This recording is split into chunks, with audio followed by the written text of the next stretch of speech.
The Last Stand of the Samurai. In the late 19th century, Japan was rapidly modernizing. The era of the samurai was coming to an end, but a rebellion led by the legendary samurai Saigō Takamori was a final, desperate attempt to preserve the old ways. It all came to a head on a hill near the city of Kagoshima, where Saigō and his last 400 samurai were cornered and surrounded by a massive imperial army of over 30,000 men.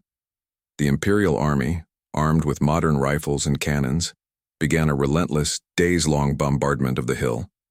The samurai, with only their swords and a handful of old rifles, had no chance of victory. They were a living anachronism, a symbol of a bygone era, surrounded by the future. On the morning of September 24, 1877, Saigō, wounded and knowing that all was lost, made a final decision. In a desperate, heroic act of defiance, he and his last 40 men launched a suicidal charge down the hill, straight into the lines of the imperial army. It was a final, brutal fight of swords against rifles. The battle lasted only a few minutes. Saigō, grievously wounded, was beheaded by one of his own men in an act of seppuku. The last samurai were dead. The Battle of Shiroyama was a decisive victory for the imperial army.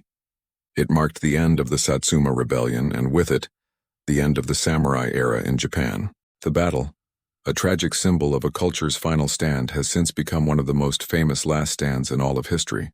For more epic tales of ancient courage and strategy, make sure to like and subscribe to Legion's Chronicles History.